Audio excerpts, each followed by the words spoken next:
Good morning. This morning we're going to be talking about chapter 9 and 10. Chapter 9 talks about time value analysis.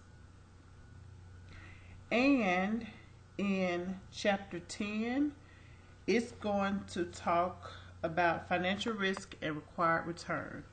I will say that chapter 9 is going to be the last chapter in which you're going to have to worry about computations, financial computations, actually having to do word problems. Chapter 9 will be our last chapter for doing word problems. Moving forward, starting with chapter 10 throughout the rest of the book, we're actually just going to do some background knowledge of different aspects of the financial arena, but there will be no problems tied to that. So with that being said, one of the things that you can expect for the final exam, before I forget, is that there will be problems on there, especially from the last chapter that we covered for midterm. There will be problems on there. So I can tell you that you will have problems that you worked on last week on the final exam, but I will also go back and recap or revisit some of the previous problems that you've had since the beginning of the class, just so you can have one last opportunity to grasp that concept and make sure that you understand that concept before the course ends. So this is not going to be a very long This won't be a very long lecture. It's going to be straightforward to the point. The chapter that I do want you to pay really close attention to as you're listening to the lecture is chapter 9, because again, this is the chapter in which you're going to have your last set of financial problems. They can be very tricky. What we're going to discuss can be very tricky, but I'm going to give it to you in the most easiest way for you to remember it possibly. So therefore, I ask that you pay attention to the slides and that you write down notes of things that I'm saying as I'm going through the actual slides. Okay, so in chapter 9, slide number 1, this is just kind of an introduction to the chapter. Talks about how the financial value of an investment is pretty much what your outlook is expected to be financially so for your business, your institution, your company. Financial values is based on cash flows. That includes anything that's going in, everything that's coming out. Okay, so we've gone over this before. Now, one of the things that really affects the financial analysis in any business pertaining to any type of financial standpoint is the timing in which your cash flows occurs. Because as you know, a lot of times when you go and take out a loan, for an example, the average person doesn't pay for that loan up front.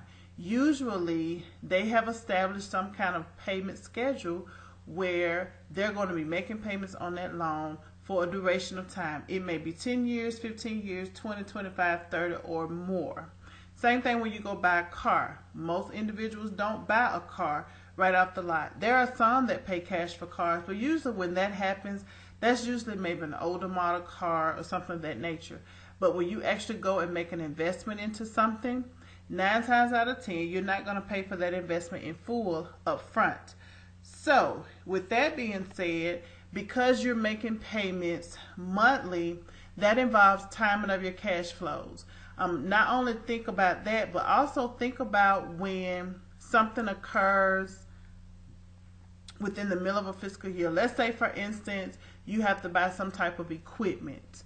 At that moment that you're buying that equipment, you may be leasing that equipment. There again, that involves a timely recording of your cash flows, because it's occurring at that moment, but it's not paid in full. You have some future payments that need to be made on that. So one thing you have to consider when you're doing your finances, you can't just look at what you have going on at the moment. You have to be diligent in thinking about what it is I got to do within the next 6 months, within the next year, within the next 2 years, 3 years, and so forth. In number 2, we talk about time value of money. So, money has value, and time is a critical component of that money, because time determines how much money you can receive at a given time, how much money is going out at a given time. Time determines that. When you have money in your hand, that says a lot. Okay, that's what the first bullet says. When it says $1 in hand today is worth more than $1 to be received in the future, and the question is why, I'll tell you why. Okay, from personal experience. So when I go and purchase a car, or when I'm getting ready to make a purchase of a car, I can negotiate better having money in my hand versus if I don't have money in my hand, I can't negotiate as much. What does that mean? Well, if I'm going and looking for a car that's $5,000, and let's say, for example, I walk on a lot and I see a car that I want to purchase, but the purchase price is $6,000. If at the moment when I go to that particular car lot, if I have $5,000 in my hand, 9 times out of 10, that particular car salesman is going to be apt to want to make an offer to me, because he can see right off I have cash money. So he sees I'm a very serious client, okay? And I'm not just, out here wasting his time or whatever the case may be, because that dollar in my hand is worth more. He can see that. Versus me going onto a lot and I say, oh yeah, well, I got $5,000 saved up and this, that, and etc. Well, he can't see that. He doesn't know whether or not I have that.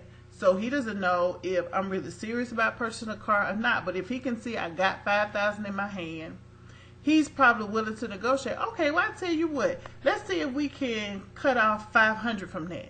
And then if I stay there a little longer, I might be able to get him to come down and negotiate the price a little bit more.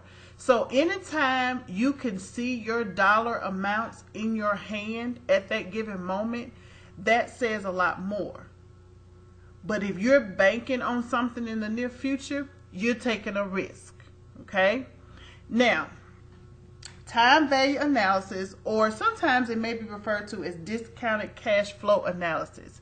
That's pretty much, as I stated before, this is just techniques that you use to account for money that you may have coming either presently or in the near future. So now let's look at slide number 3. When we're dealing with time frames of money, and especially money that has interest that has to build on it over a period of time, we usually look at what we call a timeline. And anytime you look at a timeline, you have those little marks on there called tick marks. Those things represents like the end of a period. So tick mark at 0 tells you that you're at the beginning of period 1. Okay, so you have a period 1, period 2, period 3. When I say period 1, 2, and 3, in the back of your mind, I want you to think years. Okay, so at the end of year 1, year 2, year 3, so forth. Let's look at slide number 4. So what if the slide says, what is the FV after 3 years of a $100 lump sum invested at 10%? Okay, FV, let's go ahead and establish that. That stands for future value. So what we're going to talk about in chapter 9, we're going to talk about how you calculate lump sum payments that you may make on something. Again, I'm not dealing with anything in particular. We're just dealing with something. Okay, so no matter what your purchase is, we're going to talk about how you can figure up what your lump sum would be on that particular payment that you've put in. So let's say, for instance, you've invested a lump sum amount of money, and you know that you've invested it at a certain percentage. I'm going to show you how you can calculate present value and future value on that particular lump sum that you invested. Okay, so we're going to do it both ways. Now, when we're looking for future value, of things that are lump sum. When we're looking to find what is the future value, in this particular question on slide number 4, what is the future value of $100 that I have invested, and I invested it at 10%? Okay, so you know right off the bat, you invested $100. You know that you have it invested at 10%. You want to know what the future value would be at the end of 3 years. Okay, so at the end of 3 years, how much would that investment be for me at the end of 3 years? When we're looking for future values, we call it compounding. And we call it compound, if you notice on the slide, because we're moving to the right of the timeline. Anytime you're moving to the right of the timeline, and when I say right, always start the left-hand side, go to the right. So you know left-hand side at 0, what did I say that was? That was like your 0 period. And then you go from there, 1, 2, 3, 4, 5, maybe 5 years, 10 years. But that's the way we look at that. Now, the one thing that you want to assume is that the interest that we're speaking of, the 10%, let's just assume that it's paid annually. So you know annually, in case you're not familiar with that term, anything annually is classified as yearly. Anything semi-annually is classified mid-year. So we have 12 months in a year. When you hear a person say semi-annually, that's a every 6 month thing. That means something's happening every 6 months. But if it's annually, it's happening at the end of a year, at 3 years. But you may have a lump sum that at the end of a year, or at the end of 2 years, or at the end of 3 years. So if you look at slide number 6, because we wanted to know what it would be at the end of 3 years, you can see based on the formula under the section that says in general, how everywhere you see in, I have the number 3. That's because we were looking at where it will be at the end of 3 years. So basically what you're doing is taking the interest of 1 year, when you figure out what that result is, and you're just basically multiplying that times your lump sum, however many years you're looking at. So in this case, we were looking at 100 years, okay? We were looking at 10%. Well, in order to do that, in order to move up the timeline, you got to first figure out what is that interest at the end of 1 year. The average person would say, oh, okay, that's easy. That's just 100 times 10%. No, it is actually 10%, okay? It's actually 10%, and it's based on the interest rate that the bank will pay on the account per year. Okay? So the interest amount, which is paid at the end of a year, is based on the beginning of each year. Okay? So 10% in decimal is a 0.10.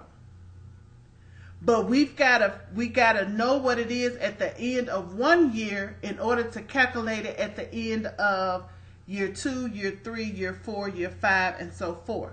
So what you would do is take that 10%, that 0.10, and you would add 1 to it, because that will give you what your actual interest rate at the end of 1 year should be.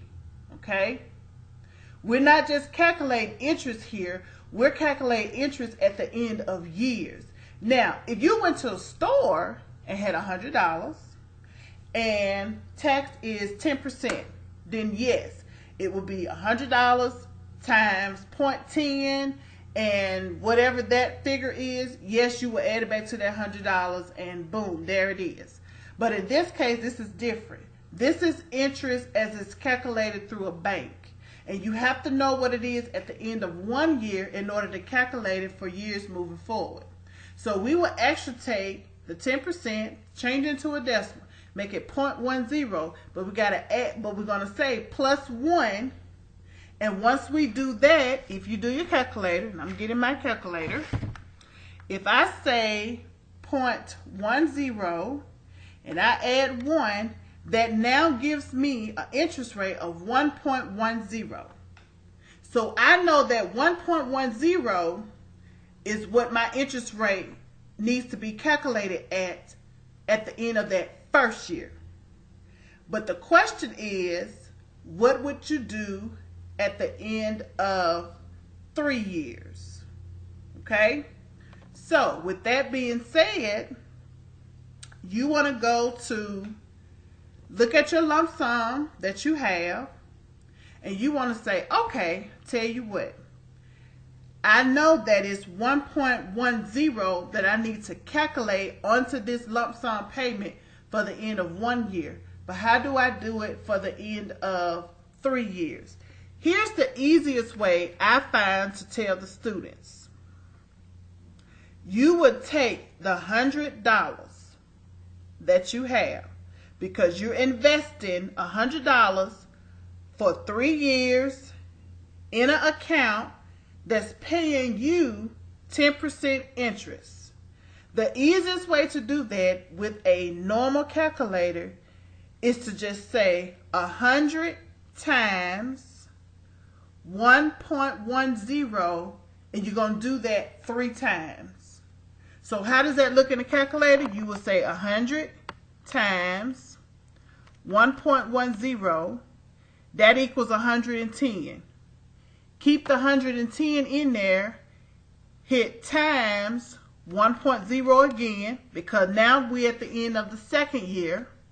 That's 121 times 1.10. We're at the end of the third year, and that gives us $133.10. And that's where we need to be, according to slide number 6. That is how much interest would be on that lump sum payment at the end of 3 years. Okay? Hope that makes sense for you. Now, there are 3 different ways which you can find future values, of course. You can do it by using a regular calculator, a financial calculator, or a spreadsheet. That's on slide number 7. In here, we just do a regular calculator. I don't want you to have to go buy a financial calculator. And of course, with Excel, we don't get into plugging in everything into Excel. It's just so much easier for you if you have just a normal calculator. Okay, if you look at slide number 8, I actually show you on a regular calculator how you will plug that in, okay? So now you should be able to see $100 times 1.10 times 1.10 times 1.10. You just keep putting it in there. You don't go in there and put 100 times 1. So if you go in there and put 100 times 1.10, so you get 110. So if you clear that out, 110 times 1.10, okay, that give you 121. You can clear that out if you want to. Then you just got to remember, oh, okay, 121, but it's easy just to leave the number in there and keep multiplying times 1.10. Slide number 9 shows you how you will plug it into a financial calculator. You can just kind of read that for your information only. And then the spreadsheet just shows you how you plug it into a spreadsheet. Again, you can read it for your information only. Okay? So I put in here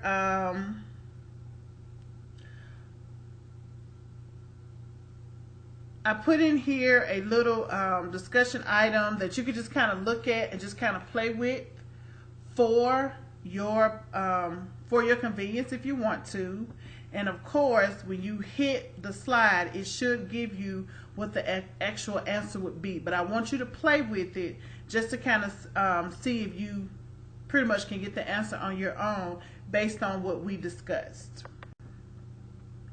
Okay, slide number 12. Let's talk about present value. Okay, we talked about future value. Let's talk about present value. I can go ahead and tell you present value is the opposite of future value. What do I mean by that? In future value, we took $100, we compound, added on 10% interest every year for 3 years. In present value, we're going to move to the left of the timeline. And when you move to the left of the timeline, it's called discounting. Now, when you move to the right, that's called compounding. When you move to the left, it's called discounting. So discounting means you're going to discount off that 10% interest at the end of every year. Okay? So if you look at slide number 13, of course, I have a nice little formula up there, but I also have a much easier way you can obtain your answer. If you look at slide number 14, for you all on a normal calculator, this is how you would calculate it. Okay? So again, we start at the $100. We know it's the 10%. We know it's the 1.0. So now, because we're discounting, when you're compounding, you're multiplying that tacked on interest. When you're discounting, what are you doing? You're dividing. Because remember, your present value is the opposite of your future value. So now what you're doing is you're taking $100 and you're dividing now 1.10, divide 1.10 for the second year, and then one more time for the end of the third year. And you get a whole lot of numbers in your calculator, but you keep it to 2 decimal points, and you should come up with 75.13 as the same as I did. Okay? So that's how you calculate present value. The way you calculate future value, you compound. You multiply that interest onto that.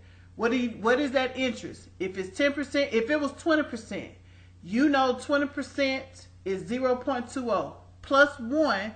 That'll give you now, by the calculator, 1.20. So now you know at the end of 1 year, you got to add 1.20 interest. So you're going to multiply that. And then you just continue to multiply that however many years you're going to invest that lump sum.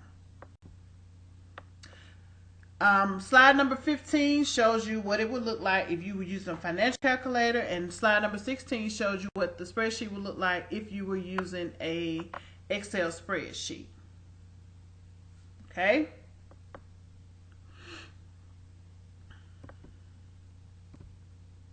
So now slide number 18, opportunity cost rate. This is kind of where we just talk about some little general things here.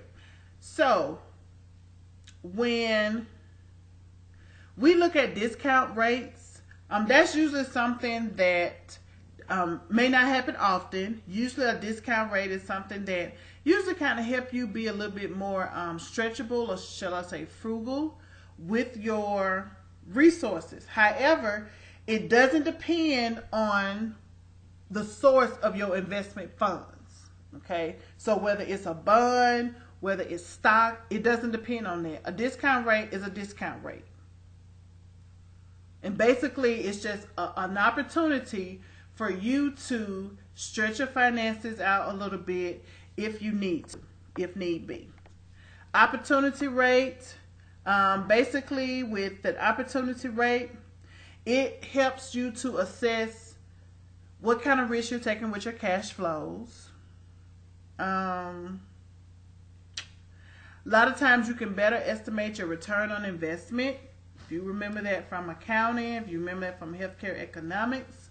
So pretty much what you're investing in, what your percentages are. And you know, anytime you invest in something, you want to make sure you get a good return back on it. You don't want to feel like it's just, wasted money or something of that nature.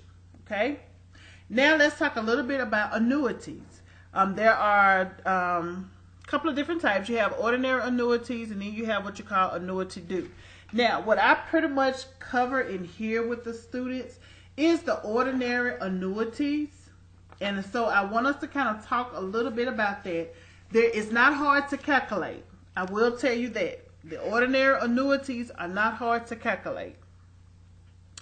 You pretty much stay similar when you're doing future values, but it's just that with the annuities, what you're doing, like say for instance, if it's 3 years that you've invested a lump sum, once you've calculated that interest rate at the end of that third year, or that, shall I say, the end of that second year, that last payment, if it's a future value that you're calculating, that last payment is what your lump sum was from the beginning. Okay? That's what your lump sum was from the beginning. When you're doing future value, if you're doing present value on an annuity, you will actually discount that interest all the way out to the very last payment. But now here's the thing, when you're doing future value and you're calculating your ordinary annuities, for every value that you get. So let's say, for instance, you do something for like 5 years. Okay, let's say, for instance, you got an annual payment of $200 for 5 years at a 15% interest rate. Well, you already know at 15%, that's 0.15 plus 1, so you know it's 1.15. So let's say we said we're gonna invest $200. So at the end of the first year, that was $230 at 1.15. At the second year, it was $264.50, because you take the $230 times the 1.15, they give you $264.50.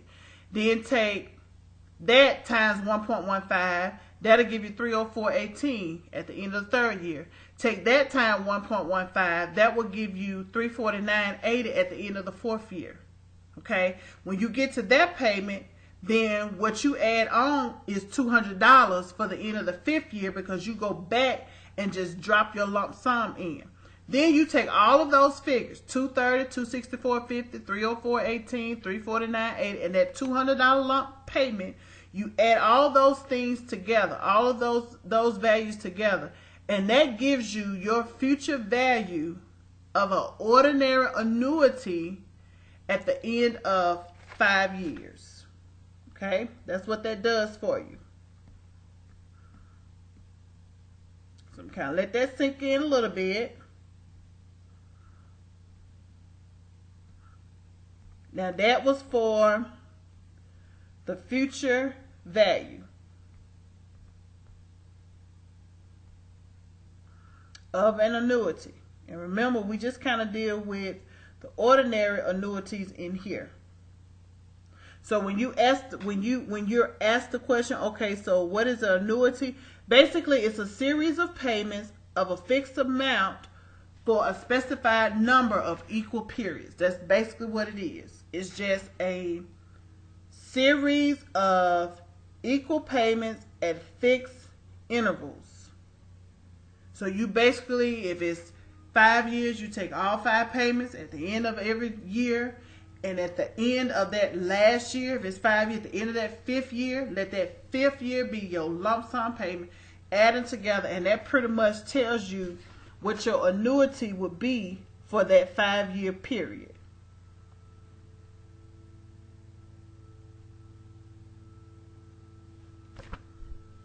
Okay? So I gave you an example in here. What is the future value of a 3-year ordinary annuity of $100 invested at 10%? Well, we already know at 10%, at the end of 1 year, what is that going to be? 1.10. Okay? So we know 1.10 times 100 give us 110. Okay? Then times 1.10 give us 121. So you already know you already know that first year, the end of that first year, you know it's 110. The end of that second year, you know that's 121.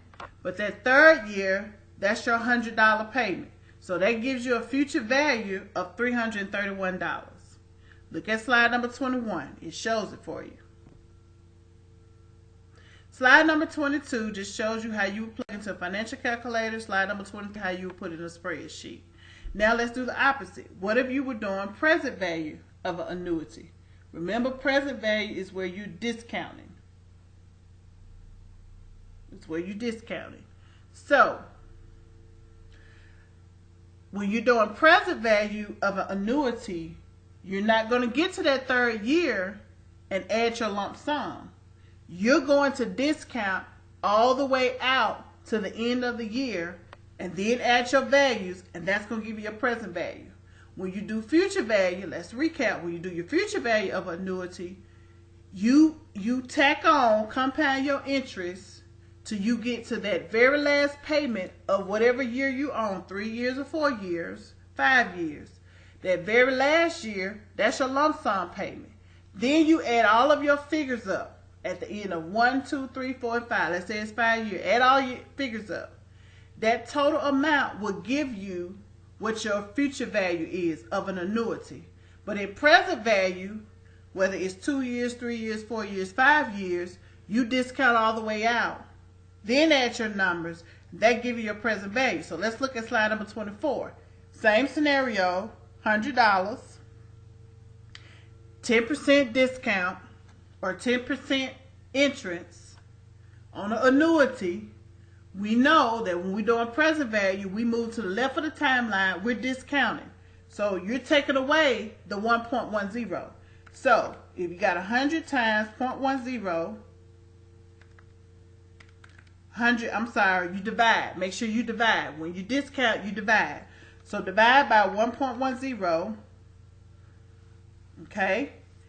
That gives you 90.91. Divide again 1.10. At the end of year 2, that gives you 82.64. Divide 1.10. At the end of year 3, that gives you 75.14. When you add those three figures together, 90.91, 82.64, 75.14, you get a total of 248.69. That is your present value on an annuity of a $100 lump sum payment at 10%. Slide number 25 and 26 show you what they will look like in a financial calculator and on a spreadsheet. Now, investment return. So the financial performance of any investment is measured by what you get on your return. Anytime you invest something, your hope is that you will get a good return back on it. And a lot of times when you get a good return back on it, you're more apt to want to invest into that particular thing or item again. The way you do rate of returns or investment returns is measured in dollar terms or in the rate of the actual return. I don't have you to do any calculations with that. That's just pretty much book knowledge, things that I want you to know. Taking economics of healthcare, you've done rates of returns, investments, like we call them ROIs, return on investments. And basically, you want to always make sure that the lump sum that you invest is going to get you a good return. A lot of times when businesses don't have a good return on something, they usually are not apt to want to make another investment on it. Okay? That pretty much concludes the end of chapter 9. Let's go straight on into chapter 10, financial risk and required return. As I stated before in previous chapters, you're going to have risk. You're going to have financial risk. You need to know how it's measured. And you got to know how to make financial decisions based on those particular risks that you have. Okay? Slide number 30. Financial risk is present no matter what. It's always going to be less than what you expect because you're taking a risk. Sometimes it can be far more lower than what you really expect. Risk aversion is basically your attitude toward how you deal with financial risk. It comes in 3 different ways. It can be neutral, adverse, or seeking. Most investors are what you call risk adverse. That means they have a higher being of want to do investments, meaning that they invest really high. They really go into it, really big. Is that good? Is that bad? It could go either way. It has its advantages and its disadvantages. Risk aversion is one of those things where you have to be very particular as to where you're making your investments, and you really have to make sure that your investment is giving you a positive outcome. You can't continue to invest in something that's not pouring back into you. Okay? If that makes any sense. You can't continue to do that. Just because there's the newest piece of technology out or whatever the case may be, you can't just invest into that technology because that's the most updated technology. You can't do that. You have to do what is comfortable and meaningful for your particular company. Probability distributions, just a little background about that. Probability, pretty much, that involves taking risk. Anytime you go out there and take a chance, it's always 50-50. I mean, 50% it could work out, 50% it doesn't. So just know that that's always there.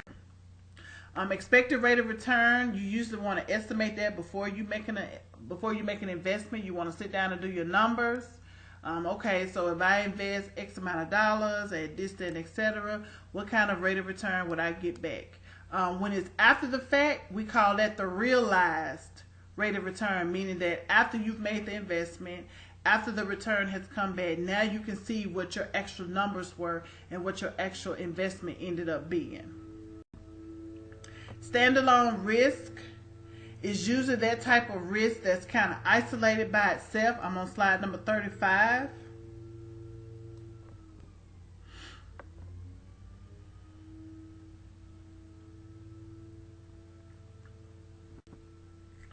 Okay, on slide number 37.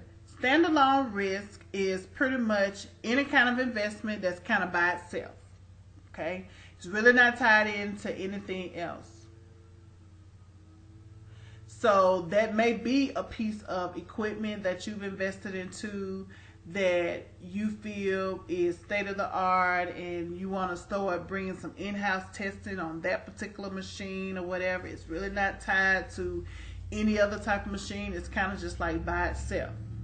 Diversifiable risk is that part of your standalone risk that can be eliminated by diversification. Okay? And then you have what you call portfolio risk. That's the risk that cannot be eliminated. So I can give you a pretty good example of that.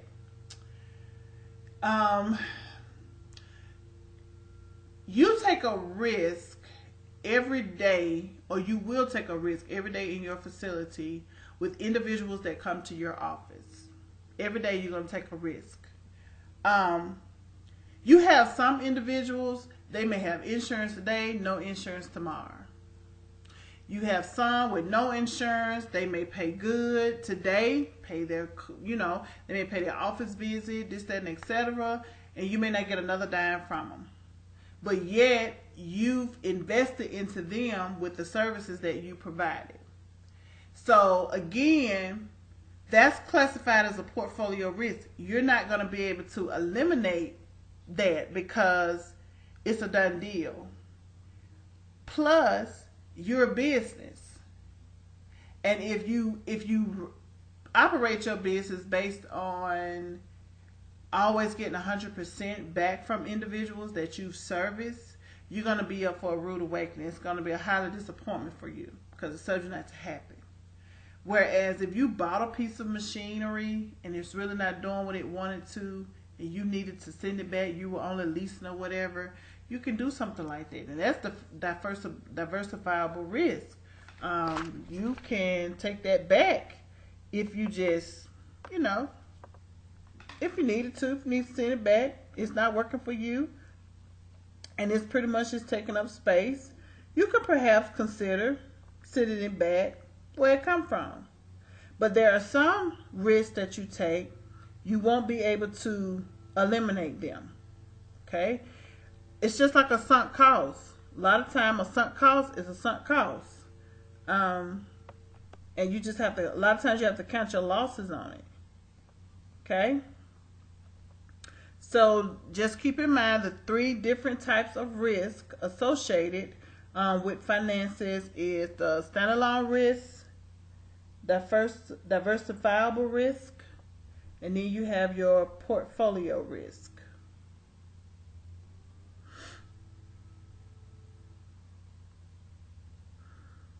Okay, so let's look at slide number 38.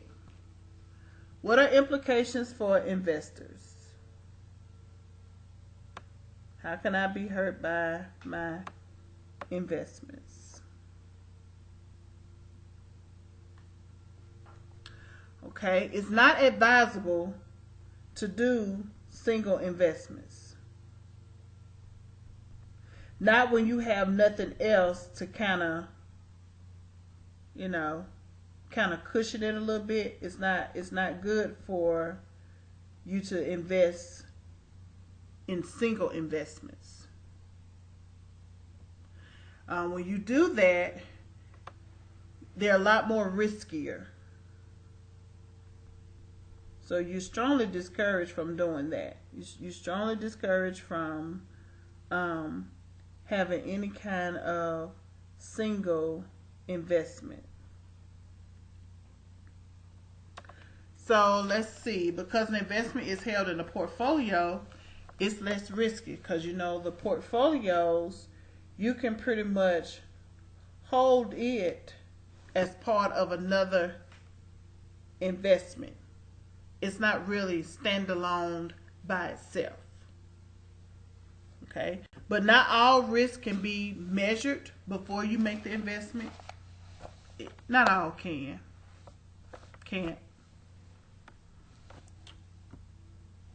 Okay, on slide number 40, for-profit businesses, they take risks all the time. They have both corporate and market risks. And it's because they really bank on the market, corporate world. They depend on a lot to keep their business up and running. They really do. Their risks are controlled by business managers, shareholders. They really have to stay on top of finances.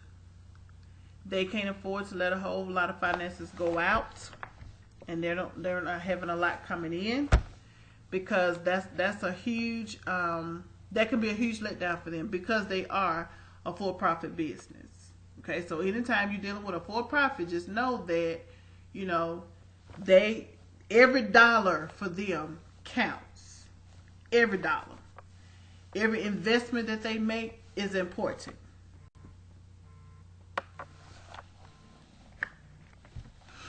So that's pretty much it for chapter 10. There was not a lot for chapter 10 to be discussed. But I did want to just kind of point out a few things concerning financial risk and required return, just so you can have a little bit background. However, I do want you to pay very close attention to chapter 9 and the problems that we discussed. You will have some to do this week as a refresher, plus a way for me to make sure that you're getting the concept. Again, when I do the audio lectures, this is just a snippet. You're still required to read the actual PowerPoint notes, go back through the notes yourself, and you're also still required to read the textbook. I will say that the textbook has a whole lot of great examples. If you just take the time to read the material, it'll come to you. It'll be easy for you to understand, but you have to read with an intention of getting an understanding of the concept. Okay? But that's all I have for today, for chapters 9 and 10. Again, this audio will be uploaded to the student portal for you to listen to at a later date, in case you need to go back. You missed some notes and you was trying to write and I was talking too fast. It will be available for you to listen to. And the DocSharing notes, of course, as always, they're loaded in DocSharing, and they're loaded in there separately. So you will have a separate set of notes for chapter 9 and a separate set for chapter 10. Thank you.